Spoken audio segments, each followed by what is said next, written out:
Hello guys, इस video में explain करने वाला हूं मैं दी इम्प्रेस सीरीज के तीसरे एपिसोड को। Episode 2 recap. तो पिछले एपिसोड में एलिजाबेथ महाराजा जोसेफ से शादी के लिए वियना के महल में आ जाती है। उन्हें लगा कि महल में सब कुछ सही होगा, लेकिन उन्हें कई परेशानियों का सामना करना पड़ता है। अब आगे एपिसोड 3। एपिसोड की शुरुआत में होने वाली मल्लिका एलिजाबेथ सफेद कपड़े पहनकर जोसेफ से शादी करने के लिए चर्च में चली जाती है और वहां एलिजाबेथ और फ्रांस जोसेफ की शादी हो जाती है।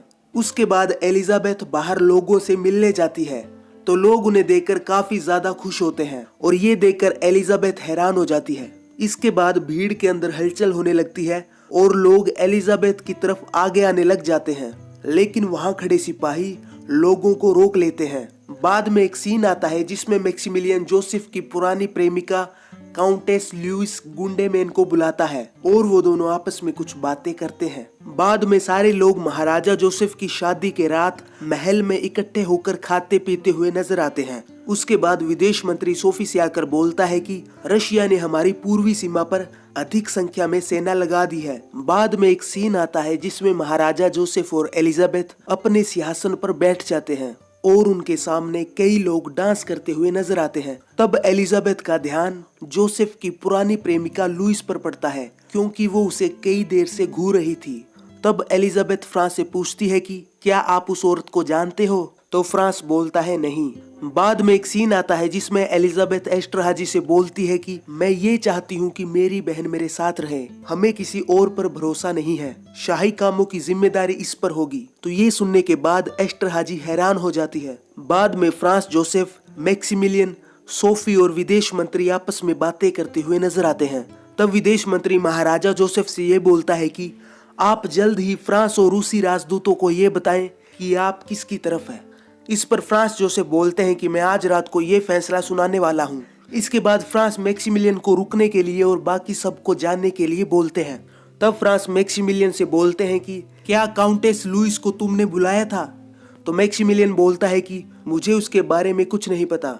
बाद में जोसेफ थियो को लुइस पर नजर रखने को बोलता है। इसके बाद जोसेफ मैक्सिमिलियन से बोलता है कि तुम मेरे सभी कामों से दूर रहोगे, तुम्हें वियना में बुलाना मेरी एक गलती थी। बाद में थियो लुइस के पास चला जाता है और वो आपस में कुछ बातें करते हैं। उसके बाद कैंपेन, जो कि एक सिपाही है, वो सोफी के पास आकर बोलता है कि चर्च के बाहर हालात बेकाबू थे, हमने कुछ लोगों को गिरफ्तार किया है और सुना है कुछ शराब खानों में आजादी की बातें हो रही है।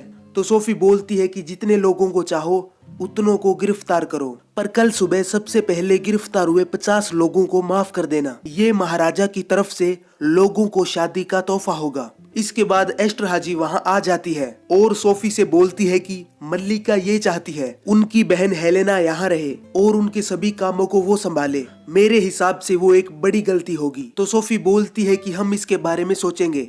बाद में एक सीन आता है जिसमें एलिजाबेथ औरतों से पूछती है कि उस लड़की को कोई जानता है? तो उनमें से एक औरत बोलती है कि वो काउंटेस लुइस है, जिसके साथ महाराजा। इतने में दूसरी औरत उसे बोलने से रोक देती है और कहती है कि इसे गलतफहमी हुई है। बाद में एलिजाबेथ बोलती है कि अब हम महाराजा जोसेफ से बात करने जा रहे हैं। बाद में वो एक कमरे में चली जाती है तो उसकी मुलाकात काउंटेस लुइस से होती है।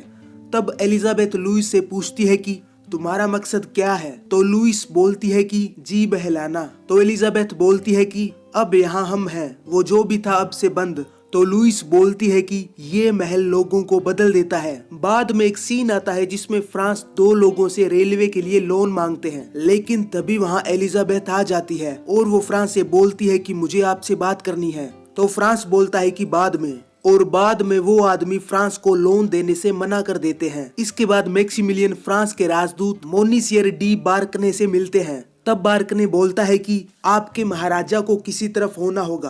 तो मैक्सिमिलियन बोलता है कि अगर फ्रांस और रशिया एक दूसरे को खत्म कर दें तो सबसे ज्यादा फायदा किसका होगा? महाराजा जंग से बाहर होकर उसी का फायदा उठाना चाहते हैं। बाद में एक सीन आता है जिसमें वाजा के राजकुमार गुस्ताव सोफी से मिलने आते हैं और फिर वो दोनों किस करने लग जाते हैं। बाद में वो कुछ बातें करते हैं जिससे ये पता चलता है कि फ्रांस के असली पिता वासा के राजकुमार गुस्ताव हैं। बाद में एक सीन आता है जिसमें एलिजाबेथ के पिता तालाब में जाकर शराब पीते हुए नजर आते हैं। और एलिजाबेथ वहां जाकर अपने पिता के साथ कुछ बातें करती है। बाद में एलिजाबेथ बोलती है कि आप यहाँ से चले जाएं और माँ को भी साथ में ले जाएं।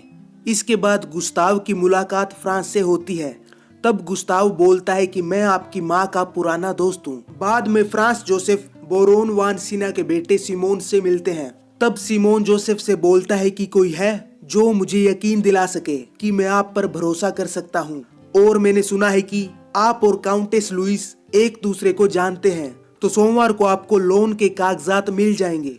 और फिर सिमोन और काउंटेस लुइस एक साथ चले जाते हैं। बाद में फ्रांस विदेश मंत्री से बोलते हैं कि राजदूतों से ये बोल दो हम किसी का साथ नहीं देंगे, हम रेलवे बनाने वाले हैं। इस बात पर विदेश मंत्री और सोफी हैरान हो जाते हैं और वो महाराजा से ऐसा ना करने का बोलते हैं। फिर एक सीन आता है जिसमें एलिजाबेथ सोफी से पूछती है कि क्या हेलेना का यहाँ रहना सही है, तो सोफी बोलती है कि हेलेना वफादार तो है लेकिन उसके दिल पर चोट लगी हुई है।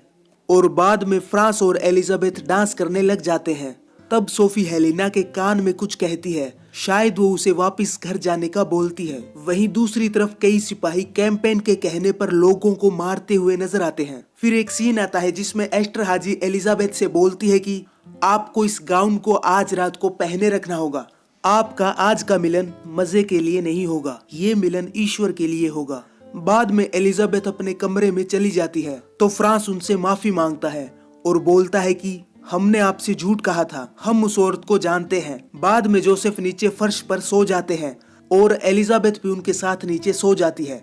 इसके बाद एलिजाबेथ के माता पिता और उसकी बहन महल से अपने घर की तरफ जाते हुए नजर आते हैं। बाद में सुबह होने पर एलिजाबेथ अपना गाउन उतार देती है और फिर फ्रांस और एलिजाबेथ आपस में प्यार करने लग जाते हैं। वहीं दूसरी तरफ मैक्सिमिलियन राजगद्दी पर बैठे हुए नजर आते हैं। इससे ये पता चलता है कि मैक्सिमिलियन राजा बनना चाहते हैं। और इसी के साथ तीसरा एपिसोड भी खत्म हो जाता है। तो अगर आपको दी इम्प्रेस सीरीज के चौथे एपिसोड की एक्सप्लेन वीडियो चाहिए तो मुझे कमेंट करके जरूर बताएं। मैं मिलता हूं आपको नेक्स्ट वीडियो में।